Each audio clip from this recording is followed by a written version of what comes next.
Hello, everyone. Welcome to Community Bookstore's virtual event series. My name is Noah Mintz. I'm the store's event director, and Community Bookstore is celebrating over 50 years in business, and we credit the continued support of readers and writers, translators for this milestone. So thank you all for spending the evening with us, especially for this, our very first virtual event of 2023.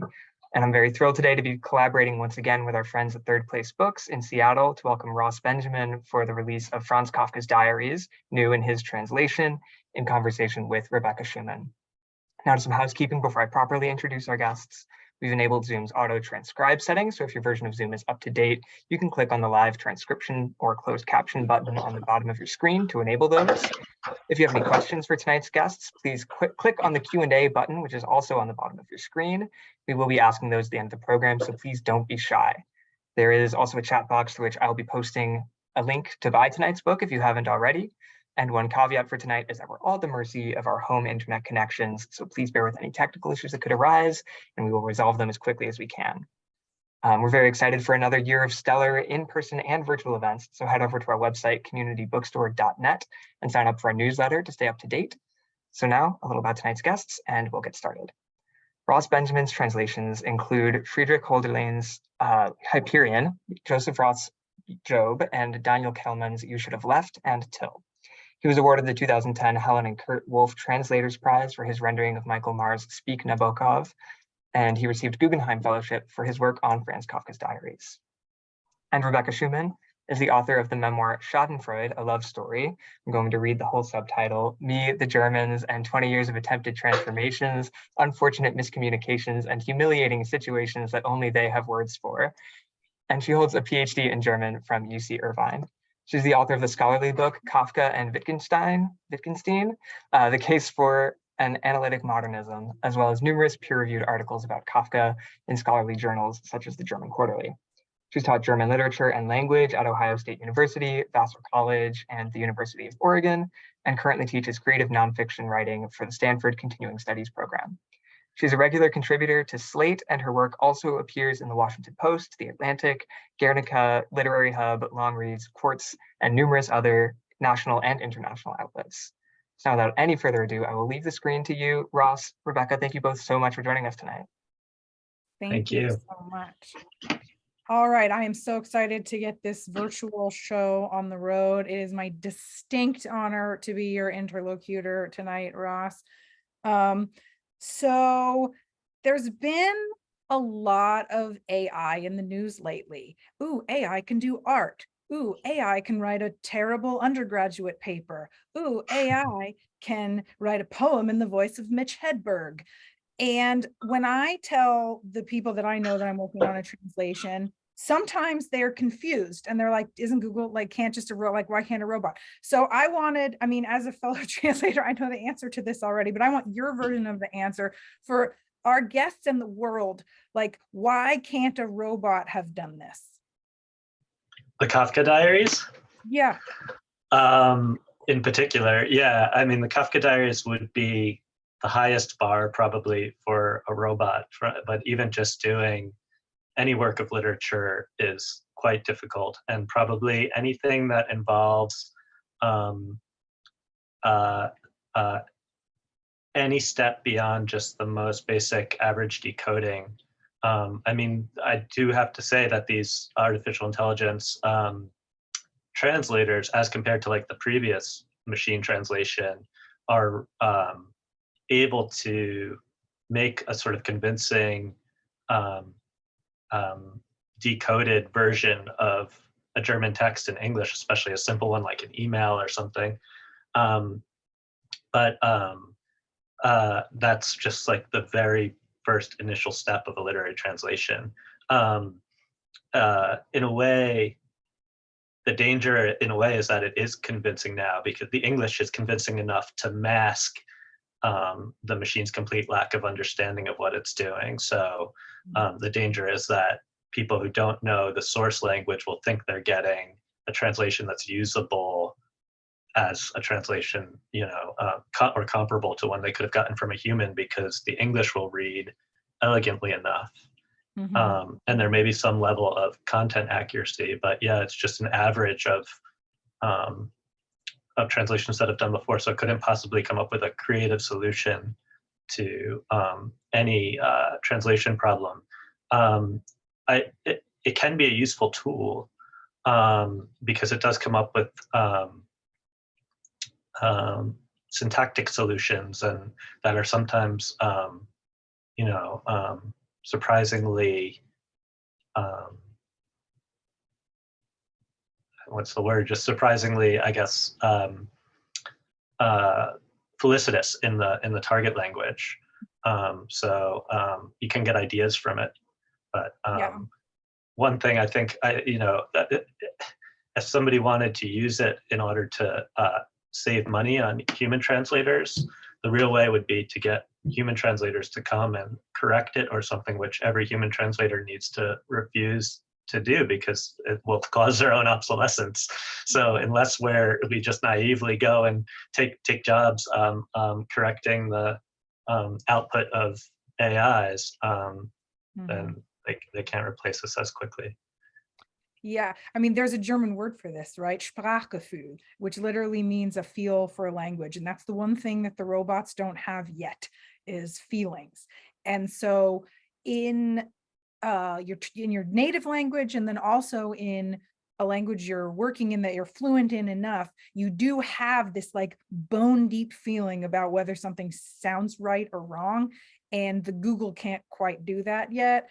I do find it amusing the ways in which Google, because they're just as in English, there are German words that have 10 different definitions, and Google will make as informed of a choice as it can, but often wrong. And it's funny to see the way that it is wrong. Okay, so speaking of syntactical help, there were some sentences okay, let's back up.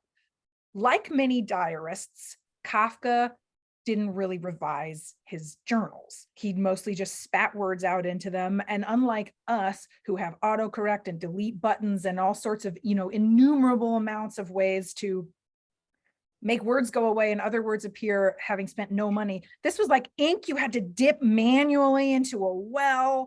And so like Kafka's manuscripts were full of spelling errors, grammatical inconsistencies, or dialect localisms, but especially the author who is possibly most famous in the larger non-German speaking sphere for very, very long sentences in any language, sometimes himself wrote sentences that sort of changed their syntactical organization and direction in the middle of them. So Ross, I'd like you to read what I think is one of the most monstrous, untranslatably difficult sentences in this whole 700-page behemoth. So let me find it for a second. Bear with me, everybody, while I look for my copy. Okay, so can you read? I think it's on page 128, at least it is of my galley.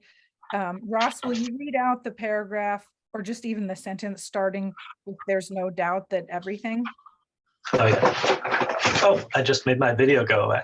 Bring it back. This book is big and it touched my keyboard. Gotcha. Well, I have the German version with me, and it's only half of them. They did. Oh, you know what that was? That was the invisibility of the translator. Right. As I prepared to read Kafka, I just disappeared into the text.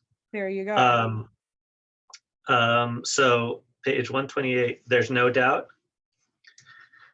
There's no doubt that everything I've invented in advance, even in a good feeling word for word, or just roughly but in explicit words, on the desk in the attempt to write it down, appears dry, wrong, immobile, obstructive to all that surrounds it, anxious, but above all full of gaps, even though nothing of the original invention has been forgotten.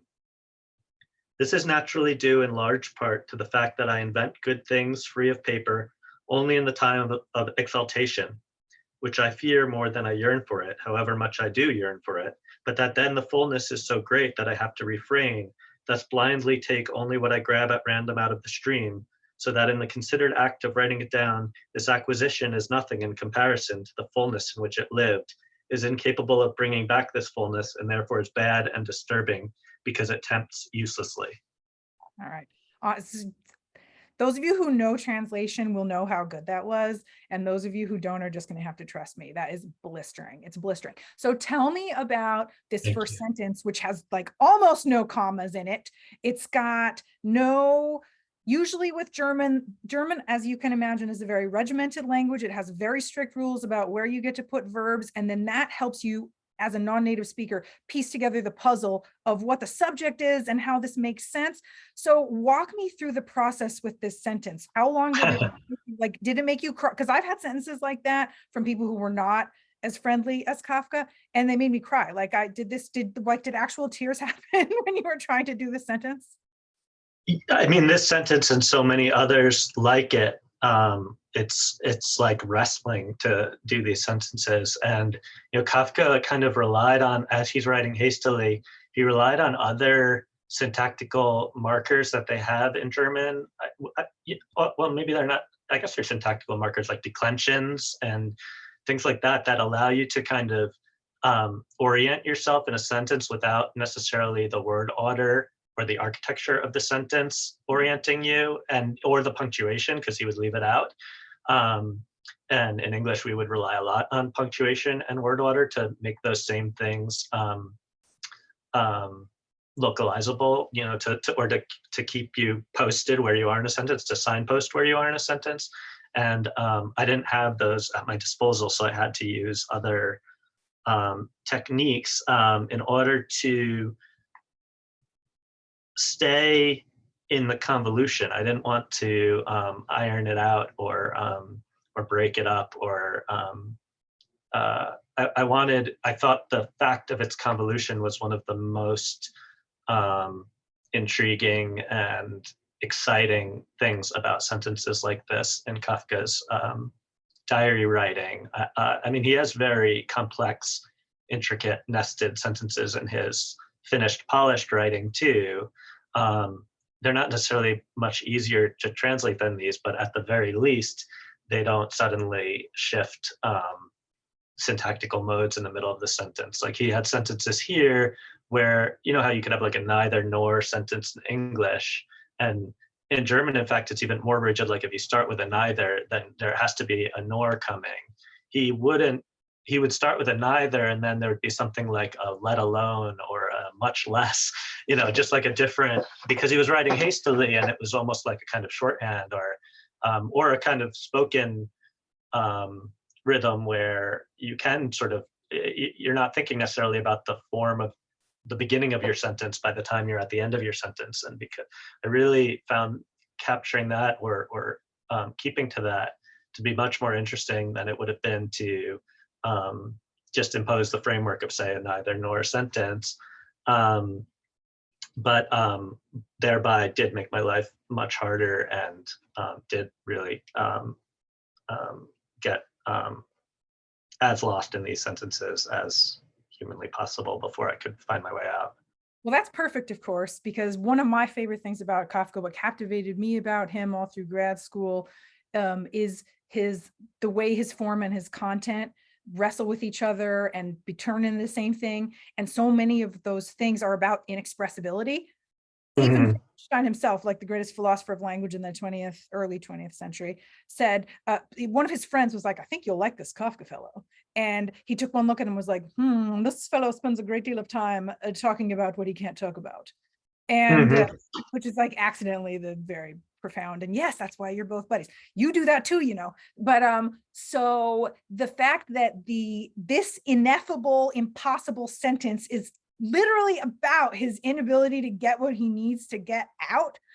It's just an incredibly perfect Kafka moment where his form and his content collide with each other and make each other even more inexplicable. Now, we're going to nerd out language for a second. You were talking about inflections. For those of you who are not big language nerds, English isn't really an inflected language. It has a little bit of leftovers from its roots in the Germanic, like whom, for example, but both German and Czech use what are called cases. And what that does is it changes the ending of adjectives and sometimes nouns to let the person you're speaking to know what's the subject, what's being done to whom. Are you wearing the shirt? Is the shirt wearing you? And even more so, as a fellow NYU and Prague student, you know this, even more so than German, Czech is entirely about the cases. Czech's cases make German's cases look easy. Czechs don't believe in word order or punctuation. They just throw those endings out there and you have to know what's happening. And so there is some argument within the Kafkology world about, like, was his German a special minor German and was it inflected in Czech? But in this particular sentence, I think it does rely so much on the endings, and that was the only clue for you as to how to even untangle it, that I think like someone who wasn't a bilingual Czech speaker who lived a lot of his life in Czech would not have done it like that, I don't think. Do you agree? Or you want to throw down? Well, I think I agree with the way you put it. Like, the whole discussion about Kafka and Czech, I sometimes think is overstated, but I think you put it in a qualified way. You know, sometimes I think it's overstated how much, I mean, Kafka certainly knew Czech fluently and was really interested in Czech, and there's part of his love affair in letters, or his romantic epistolary relationship with Milena Jasenska, his Czech translator, is about his love of the Czech language and so on.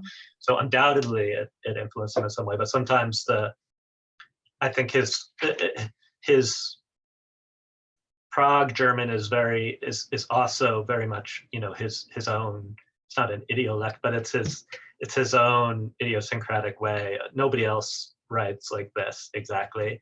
And to the extent that it's regional, the regionalisms tend to match up, I think, with Austrian. We're still really nerding out here, but with, you know, the Austro-Hungarian Empire, with Austrian German. So I've translated a lot of contemporary Austrian authors, not a lot, but several. Or I have a kind of anyone else here, Ross. So I have a kind of I think I'm drawn somewhat to Austrian writing, Austrian literature. And that helped, because Kafka uses words that were misunderstood by the translators of an older edition of the Diaries, because in Austrian German, like a word that in High German would mean like a chest or a trunk, in Austrian German means like a wardrobe or an armoire, and it was mistranslated in the older edition. And those are things that I was already attuned to, because even in contemporary, sort of like UK English and American English, even in contemporary Austrian German, Austrian High German, there will be these uses of words that are the same for Kafka. So I think most of all he wrote. I don't think he wrote in some kind of like other regional dialect, you know. Yeah. No, he wrote almost entirely in High German. He just had, I think, just the way a lot of us will slip into the slang of our area if we're in a hurry. I think an unconscious reliance on case over word order is a very common thing. No, absolutely. That sounds really convincing. And then there's also he'll lapse into these contractions and so on, which are not particularly regional either, but I think have to do with this, the way he spoke, you know, when he was writing in his diaries. It's interesting because the way in which the old edition of the Diaries, there was an older, I don't know if we've quite contextualized it, but I'll back up. I've got some questions. The diaries were first published in an edition that was, you know, very heavily edited and amended and censored in fact. But the language was also really formalized. And because the German edition, the German version was so formalized, I think the English translators took it as a cue to write in this more stilted English, and really ended up avoiding contractions, as you would if you were trying to sound really formal and so on, which ended up being precisely the opposite of Kafka in his diaries, where the contractions are a kind of signal that he's writing with some spoken rhythms, as much as he's also forming everything in a very literary, self-consciously literary way. Yeah, I mean, the old school Willa and Edwin Muir translations, which are like largely still the most widely in print, they're in public domain, they're the ones that most of you have probably read Kafka in, have this very sort of formal sounding, stilted Kafka. And yeah, his German wasn't really like that a lot of the time. Okay, so speaking of Kafka's voice and Kafka's very special voice, And I'm sorry, Ross and I have been in dialogue about this for like 2 weeks now. And so I just completely forgot that the rest of you probably don't know that the reason that this book is so revolutionary and amazing is that it's the first time in English that Kafka's uncensored diaries have been made available to the English-speaking world. In German, they've been available since 1990, which I maintain was 10 years ago, so don't try to fight me on that. But so for 30 years, Germans have known the sort of more uncensored version of Kafka's diaries, but Anglophons not. And so what Ross has restored is, first of all, some of the rawness of the language, not cleaning up spelling and grammar and such like. Also some of the tea that Kafka spilled about people who were living at the time.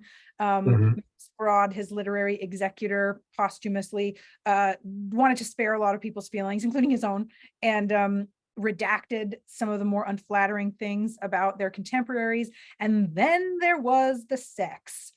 But first, so we'll get to the sex in a second, but one of the most amazing things about That's this, good, yeah.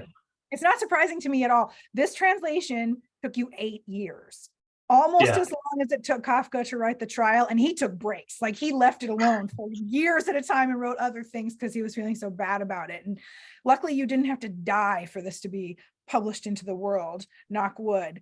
But so 8 years, you had this man in your head for 8 years. You were tasked with embodying his voice into a language he didn't speak in for 8 years. So I want to know, in those years, what was the hardest thing about Kafka's voice to capture in English, to make it sound as authentically Kafka as possible, to really make it feel like we were there with him, even though we're speaking a different language? Well, first, when you say 8 years, it just reminds me of just the sort of paralyzing doubts. And so I thought you were going to ask me about, inhabiting this mental space. What was it like? But it was so confounding because the translation of the diaries was itself an entirely Kafka-like experience, not necessarily because I was being haunted by Kafka, but because the conundrums of translation in the diaries are, in a certain sense, unresolvable, in the way that everything Kafka grappled with was unresolvable, and therefore the only thing you could do is circle back and back again and circle back and try again tenaciously to find some kind of certainty and sense where there's only doubt and frustration. And that so that even this passage I just read, I realized when you were talking about the irony of he's writing about not being able to express something in a way that kind of fails to express something, or that can't, wrap itself around it. I was constantly translating passages like that were also referring to the experience of translating them, that the experience of translating them was exactly that. And I would come to passages where he was despairing of writing and saying something like, the doubts stand around every word and I can't even see the word. And I would think, that's how I feel trying to come up with a word to translate this. And then there were passages where he was like, only wrote 1 page today or whatever. And I was like, I'm still on half a page of translation and I needed to have done 25 today if I was going to ever finish this. So that's part of the 8 years in the Kafka experience, which wasn't the question. It was just the question I thought you were going to ask me. The hardest thing, well, there's so many different possible answers to this, but about Kafka, one of the really difficult things, I don't know if it is Kafka's voice. It's very much also his use of language. Is tone. His tone is so slippery and hard to pin down. And a couple of things that I even discussed with the editor of the German editions were in a footnote. I thought he'd mistaken Kafka's tone, and he thought, oh yes, maybe I had, where he said, there are these, I'll just jump into the example of that. There are these several attempts at a review of a novel by Max Brod called Jüdinnen, or Jewesses, or Jewish women. I think it's actually more recently been translated as Jewish women, which is what Jüdinnen means. But at the time, maybe some people might have said Jewesses. He tried several drafts of this, and the footnote in the original German edition talked about how Brod had been upset because there had been a critique of this novel as being insufficiently Zionist. And Kafka began his reviews, and the footnote in the original German edition said, surprisingly, Kafka seemed to be making the same argument that it was insufficiently Zionist. But what seemed clear to me after trying to translate it many times and trying to get the tone and the little inflections was Kafka, he didn't finish these drafts. He was setting up that argument in order to refute it. And you could hear the little bits of irony in how he's setting up the argument, where he says, like, how could Jews even be walking around in the light of day without, without the past or the future to tell them where to go or whatever? And it's so easy, and I'm sure that many times I also missed these slippery, tone issues. What I've not pinpointed, but what I've blamed this on linguistically is Kafka strews his writing with all these, I think they would technically be called particles. And we don't really have them in English, but we have adverbs, and they tend to translate as adverbs, or mostly in translation, you end up leaving them out. But with Kafka, it was really tricky because they inflected the whole meaning. So there are these little words in German. German's famous for these long words, and you played on it in your subtitle. And it's really fun to think about these long German words. But then there are these tiny words like doch and eben, and Kafka loved allerdings, and he would just use ja, which means yes, but as an inflection, it could either emphasize something or kind of, and he would sometimes be conceding or refuting or ironizing just by using one of these little words. And then the rest of the sentence, if you just drop the word, would have a wholly different meaning. But in English, you would need a whole little phrase in there. Like, ended up having to rely a lot on phrases that could be read in two different ways. Like for allerdings, I ended up relying a lot on the phrase to be sure, because it could mean both a sort of concession or an emphasis, because you didn't know which Kafka meant, and I was trying to maintain this really intense ambiguity of his little filler words. And so that was, that I find, Kafka's ambiguities are famous, and they're embedded even at this really microscopic level in the language, I think. All right, enough with the language nerding. Let's get to the sex. That's what everybody wants. So some of the passages that Max Brod cut were what we would now consider sort of pan-curious, bi-curious, homoerotic. And some of them were, the cishet, but just kind of graphic or just very imaginative.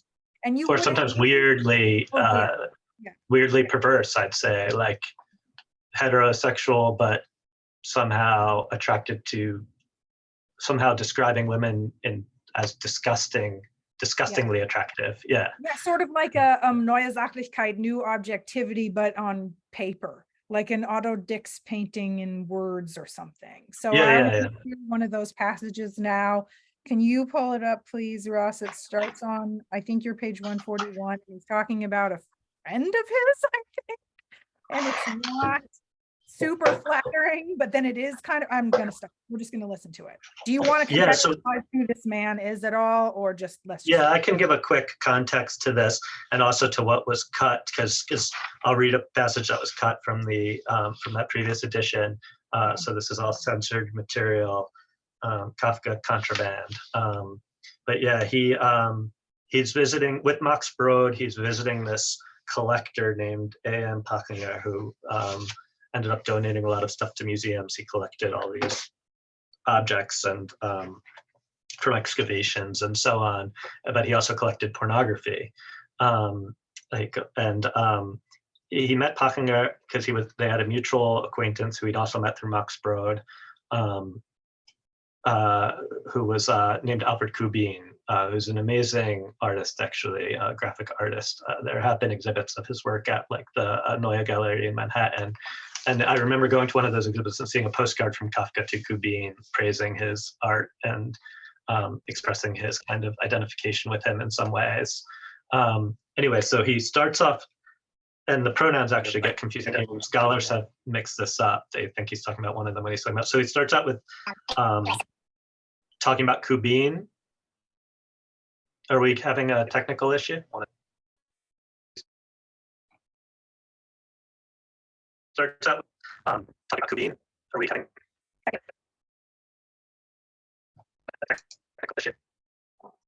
Hi, yeah, it seems like Rebecca may have frozen for a moment. Rebecca may have frozen for a moment. Oh, so there's some feedback too. Yeah. Seems like she's probably on it, but some headphones might help with that.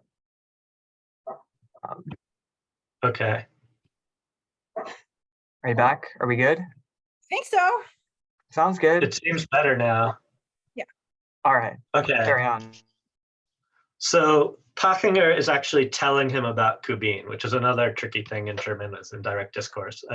But he's reporting on what Pachinger tells him, and this is exactly the point where the entry was censored in the previous edition. So at first he's talking about Kubin as reported by Pachinger, the collector, Kubin the artist. Kubin's married life is bad.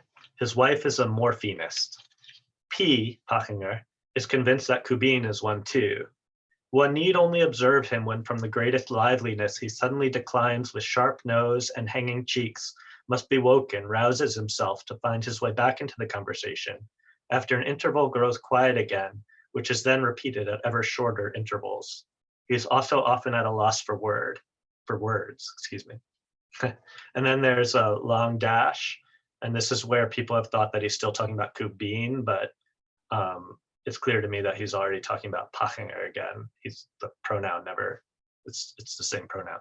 On women, the stories about his potency make one think about how he must slowly stuff his large member into the women. His trick in earlier days was to exhaust women until they couldn't go on. Then they were without a soul, animals. Yes, this submissiveness I can imagine. He loves Rubens women, as he says, but means those with large breasts bulging on top and flat and hanging baggily below. He explains this preference by saying that his first love was such a woman, a friend of his mother and mother of a schoolmate who seduced him at the age of 15. He was better in languages, his schoolmate in mathematics, so they studied together in the schoolmate's apartment. That's where it happened. He shows photographs of his favorites. His present one is an older woman, sitting on a chair with her legs spread, arms raised, face wrinkled with fat, thus showing her masses of flesh. In a picture of her in bed, the breasts spread out and swollen so that they look positively congealed, and the belly raised toward the navel are equivalent mountains. Another favorite is young. Her picture is only a picture of the long breasts pulled out of the unbuttoned blouse and a face looking away and tapering into a beautiful mouth. During his time in Braila, he was very popular with the fat, long-suffering wives of businessmen who were starved by their husbands and staying there for their summer holiday. Very fruitful carnival in Munich. According to the registration office, during carnival, over 6,000 women come unaccompanied to Munich, apparently only to be copulated with. They're married women, girls, widows from all over Bavaria, but also from the bordering lands. All right, so this is really interesting that Broad chose to redact this because, I mean, I guess it does kind of make his friends sound a little bit pervy, but he could have enabled that. He could have anonymized them. This isn't about Kafka himself, but the way that Kafka details this does say some things about Kafka himself, I think. Absolutely, yeah. Relationship to sexuality, which was notably fraught with real live women. You want to talk about that a little bit? And then I have one more other question that might. Yeah, I mean, I think in this passage, a lot of the passages Brode deleted, in a way, the deletion is the most telling thing about them, you know? If he hadn't deleted this passage, you might think, okay, he's just reporting stuff Pachinger said. Maybe he's somewhat gossipy or lewd in his interests here, but the fact that Brode deleted it makes you think, oh, this somehow sullied Kafka's own purity in Brode's eyes. And of course, then you read it with that in mind, and already it starts to seem like he has this fascination, this erotic fascination with these fleshy women, and also imagines himself in the position of the women being exhausted by the large member, and imagines the submissiveness and all of that when placed back into the diaries in the context of everything else that's there, some of which was not deleted by Brode in the previous edition, resonates a lot with his desires and fantasies as expressed throughout the diaries. Often he writes about women with a kind of attraction repulsion. He'll describe becoming smitten with Felisa Bauer, who became his fiance, and then they broke up the engagement. Yeah, got re-engaged and re-broke up over many agonized years and a long correspondence. The description of the scene of meeting her, which is apparently when he became smitten with her. Now I'm saying smitten too much. It's a description of being struck by, it sounds like someone being struck by the ugliness of the person they're with. Let's find it. I'm gonna find it. I've written about this a lot, so I can actually yeah, and I have an index here. Unshakable judgment. Yeah, I've already searched unshakable judgment so many times in all my other PDFs. It's on 226. Fräulein Felisa Bauer. Yeah, so I'll read the passage when he first met her. Censored, but this is newly translated with new. I think this is the most cracklingly alive version of this in English I've ever seen. Thank you. Thanks so much. Wow. And there's a little digression in the middle of the physical description, but I'll read it because it's pretty interesting too. Fräulein Felisa Bauer. When I arrived at Broad's on August 13th, she was sitting at the table and yet looked to me like a maid. I also wasn't at all curious about who she was, but rather immediately reconciled myself to her.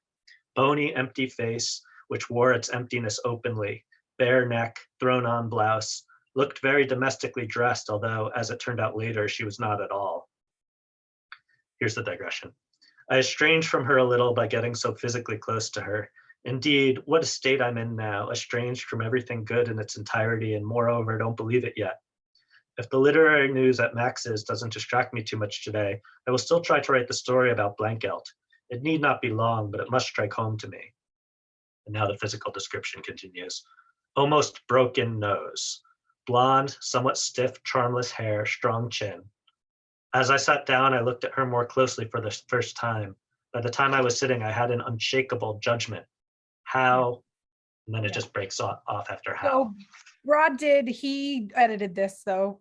He took the how away, and then he also took the digression down to be just about her. I think the OG Broad version doesn't have the thing about, oh, I got to write about this other writer. Or at least I don't remember. Maybe I just started spacing out when I read that part. To me, that's ambivalent. I don't see him being smitten with her. I see him with his unshakable judgment that's obvious to him and deliberately obtuse to the rest of us, much like the truth of the law in the trial. Like, to me, that's I mean, you know him better than I do at this point. No, I'd say it's only from the context that he supposedly became smitten with her. It's almost like that's his cover story. Mm-hmm. Because no, it's only from outside context. If I just read the censure, I would think, oh, he saw this woman and was just absolutely certain that he had no attraction to her whatsoever. But then thereafter, he wrote her a letter saying, I met you at Max Broad's and I've basically been infatuated with you. Like this was somehow the beginning of an infatuation that I'm not saying was insincere, but was obviously extremely conflicted, as everything is with Kafka. I was saying the other day to somebody I think a lot of our misunderstandings of Kafka, misapprehensions of him, or desire to kind of pin him down, is just a not understanding that he was ambivalent in the true sense of the word. That ambivalence doesn't mean having mixed feelings, but it means having warring impulses that can't be resolved. And that with every single thing where we try to sort of interpret him one way or the other, like, no, he really loved her, or actually he was attracted to men, or, he wanted his work to live on, or he really did want it destroyed, or whatever. And we try to find clues for one or the other. You can find as many clues for one as for the other because he was so permanently at war with himself. And I think he found that such a fertile, this is now my take on it, but he found that such a fertile source of his creativity because he was able to come up with endless new literary experiments and explorations of this state that was nonetheless agonizing for him, but he found it so inspiring of his own genius that he couldn't let go, or he couldn't accept into ever new reimaginings of it.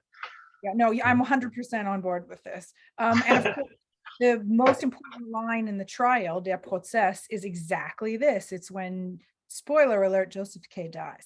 They're in the chapel at the end, and they've done the parable before the law, and Joseph K. is like, well, it could mean this, but it could mean that. And then the chaplain says to him, I'm translating in my head now, and I'm not as good as you. Understanding something correctly and misunderstanding the same thing are not mutually exclusive. Right. Yeah. And Joseph K's like, get here, I hate you. But that's like the key to Kafka's entire self. That's right. Yeah, and that's the torture of translating him, but also what makes translating him so thrilling is that you have to find a way to still be baffled, even when usually when you're translating something, at some point you're convinced that you got it, even if you know like it's all provisional and there will be retranslations and maybe there's other layers of it and you chose to emphasize this layer or the other, you still feel very convinced. Whereas with Kafka, you somehow, if you feel convinced, then you've misapprehended him. There's somehow, you have to maintain what's baffling about it, and that becomes a very Kafka-like experience. All right, I've got one more question for you before we open it up to the very amazingly large audience. And that is that I understand that this isn't the first time that these diaries have been published. It's just the first time they've been published in the world's most popular language. But even so, even with the original version in the world for 30 years, didn't you feel like when I read the most private and sort of kind of unfinished or lurid parts of this, I do feel like I'm trespassing on it. I feel like I'm invading him. I feel like I'm invading his privacy, and I feel like I'm doing something kind of naughty. Did you feel we're like somewhere you shouldn't have been sometimes?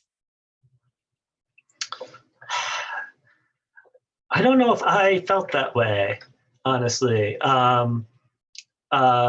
because we're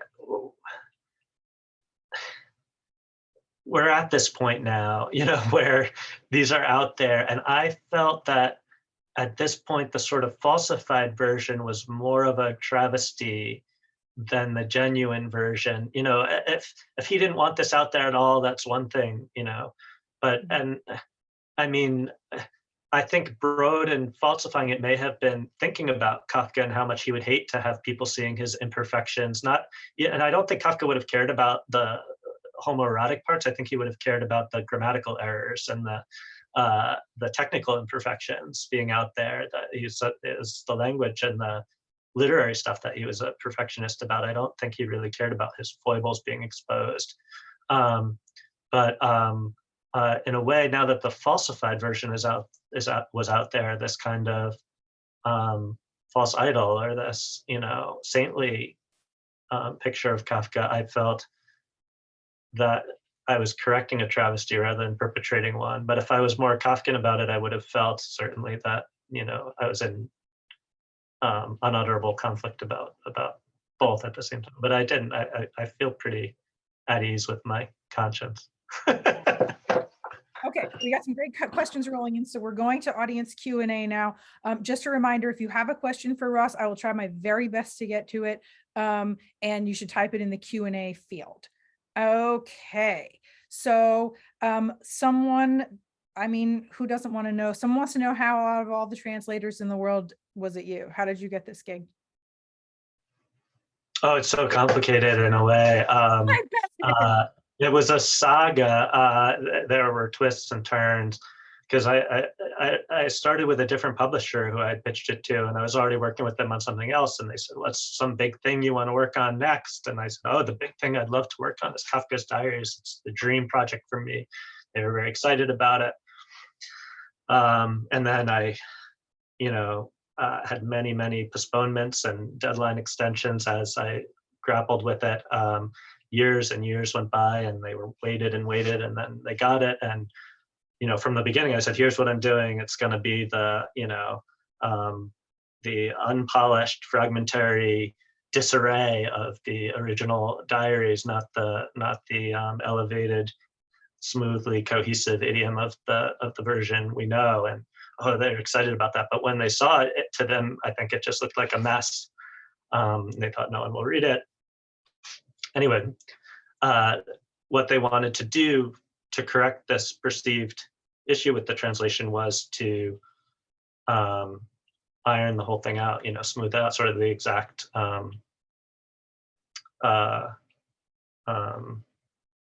the opposite. I don't know why I couldn't think of the word opposite of what I had set out to do. And so it was one of these unresolvable creative conflicts, and I had to shift publishers.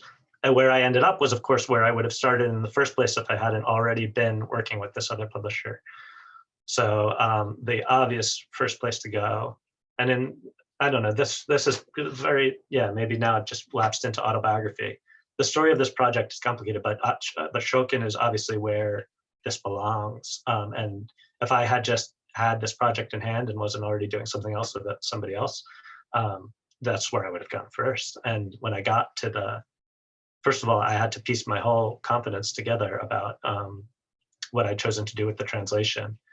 And the fact that Schoken completely understood. They'd already done the trial. They'd gone back to the original manuscripts and done the authentic edition of the trial.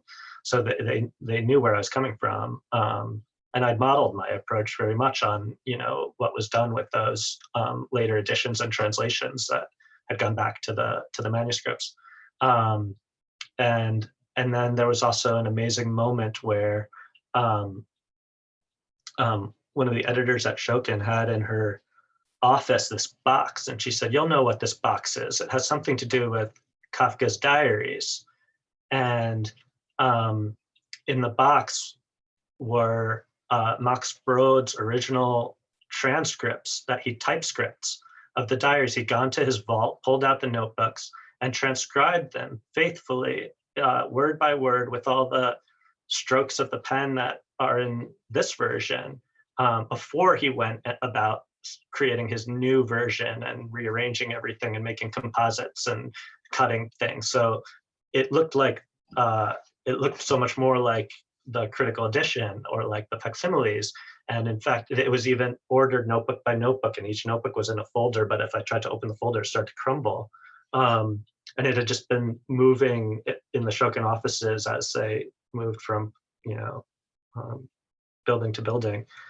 So it felt like full circle, and that everything was set right that had been. Yeah. All right. Someone wants a point of clarification. That's a really good idea.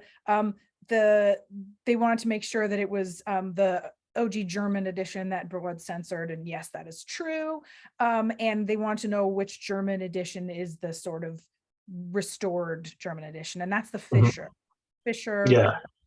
Edited by. It's S. Fischer. It's edited by Hans-Gerd Koch. So the edition was started by Malcolm Paisley and others from the archives, who went back to the archives and the original manuscripts once they were able to have access to them. And then Hans-Gerd Koch has done the diaries, and the others have done other volumes. And Brode, in fact, prepared the German edition for, so Schoken had an office. Salomon Schoken was the publisher who founded this publishing company, and he and Brode were rescuing Kafka's papers from the Nazis, basically, to publish them. And they ended up with an office in Israel and an office in New York. And Brode was in, or Palestine. Brode was in Palestine and went to his vault and got them out and did this transcription. And then he prepared this German version, but the English version was published first. And at the time, Hannah Arendt was the editorial director of Schoken Books. And when she got the German version from Brode, she noticed that it didn't correspond to the original manuscripts and some of the content. And she put a few things back in. For some reason, she didn't put very much back in. But there were these variations of some rough drafts of Kafka's text where he'd written like 11 variations of the text where he tried to take it from another angle or whatever. And Brode had cut them down to like 4 in the German edition, or 3. And Hannah Arendt put back in the rest there, and then left everything else as doctored as it had been. And for decades after that, until the critical edition came out, German scholars were reliant on the English translation for some of the content of the diaries that was not even available in the German edition. That's a little twist of that story. Yeah. Okay. This is one of my favorite questions that have come in, although they're all my favorites. You're all brilliant. Someone wants to know, I have an answer to this, but I'm not going to share it. Someone wants to know, in terms of voice and tone, if you think there is like an Anglophone Kafka chorus, like an Anglophone Kafka what's the word? You know, someone who's like him. Equivalent. I need no speak English good tonight. I'm sorry. Yeah, they want to know if they like Remember the word opposite. No, it's not counterpart. Thank you. Yeah, so this an English counterpart to Kafka. I mean, that Kafka is, you know, singular. I don't think there's any. No. Yeah, I can't think of anybody. I mean, obviously, and he's so influential. So there's so many people who have taken pieces of the Kafka aesthetic, and but I mean, there are people like Philip Roth who were like injected him right into their veins. I mean, yeah, and certainly like the aspects of Kafka he took, you know, the sort of hyperbole and the comic, the heightened sort of comic fetching, and you know, antic self-dramatization and so on, like that's there in Kafka. And then a lot of Kafka's descendants or successors in literature, they sort of allow us to look back and see some of what was in him that maybe we wouldn't have noticed if they hadn't been inspired by that aspect of him. Maybe that's one way to look at it. Speaking of fetching aside, someone wants to know if there's any Yiddish inflections or any evidence of Yiddish influence in Kafka's work, given his friendships with Yiddish theater. Yeah, I wouldn't say it. Again, I mean, Yiddish, like linguistically, I wouldn't overstate how much it influenced how he used German.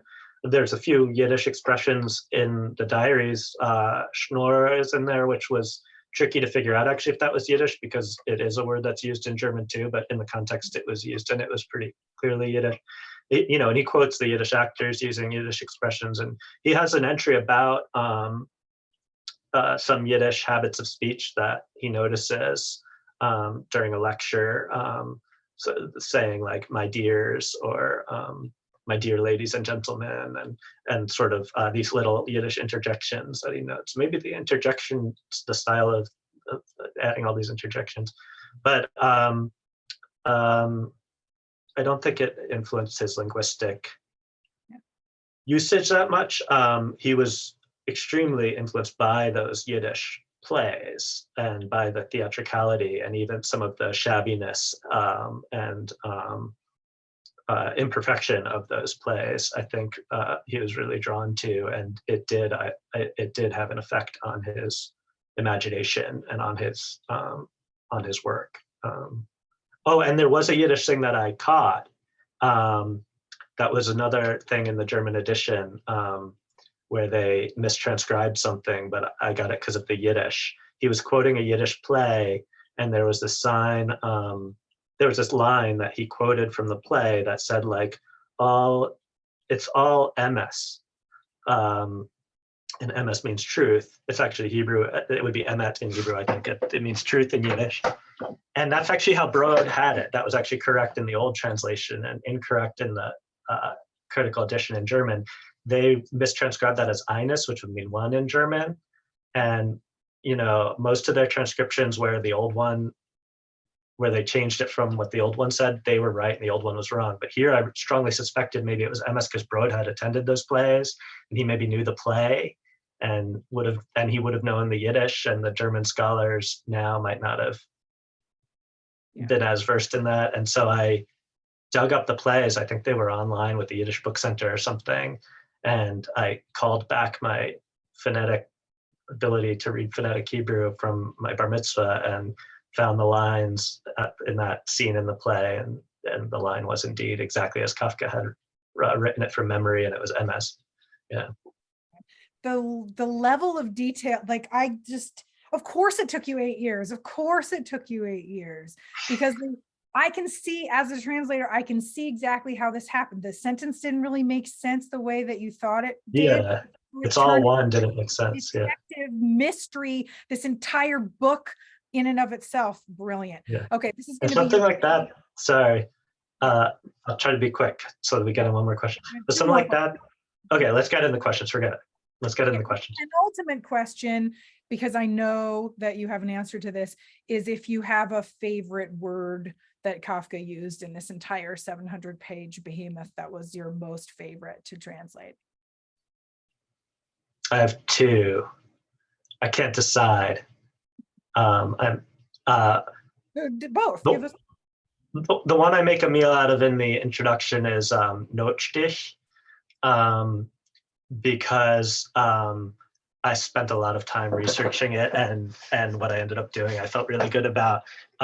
He's writing about a bunch of unrelated things that happened that day, all of which made him miserable. And then he puts in parentheses like, ran into Kretzig in the tram, and then he puts in quotation marks within those parentheses. I think there may even be a dash in there, just the word Notstich all by itself, just no idea if it even relates to running into Kretzig in the tram, or there's just no context. And I asked the editor of the German edition about it. He'd never been able to track down anything. It's not the title of anything. So I looked it up on Google. I did maybe what the AI would do and looked at all the uses of it in German. And for our friends, they want it spelled. N-O-T, like not, and then S-T-I-C-H, like And stich. can you break it down literally for us, please? Yeah, so note is like a situation of emergency or necessity or distress. Like if you'd had to make like a makeshift thing, which I did for this translation, so I also like that. It would be like a Notlösung, like an emergency solution or a makeshift solution. And then a stich is like a stab or a prick, or it could also be a pang, like a pain. Like Kafka gets stiche all the time from his headaches, like, but in this case with a Notstich, You're gonna have to wrap up in a second, so you have to skip to the end. What was translated into English as? Emergency puncture, which captures some of that semantic stuff, but also I felt that this was what this was in the text. It was kind of, I had no solution. All I could do was kind of puncture the legibility of the text by making this Notstich. Okay, last question. Everyone wants to know, after 8 years of this, what's next for you? I'm hoping for I don't have something lined up right now, but I'm waiting for Daniel Kehlmann's next novel, which I don't want to make any announcements on his behalf, but I'm hoping that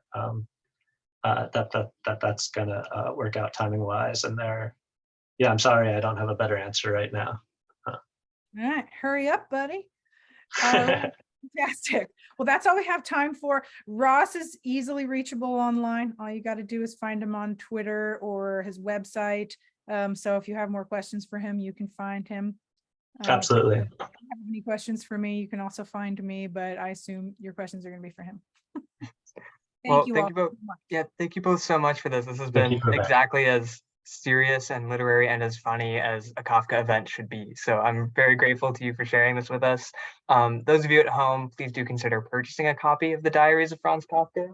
It's incredibly beautiful. It's just like a nice thing to hold, as well as being an immense achievement on Ross's part. So you can get that from Community Bookstore, from Third Place Books. The links are in the chat, or from your favorite local indie bookstore. And we hope to see you at another virtual event really soon. Thanks again, and have a great evening, everyone. Thank you.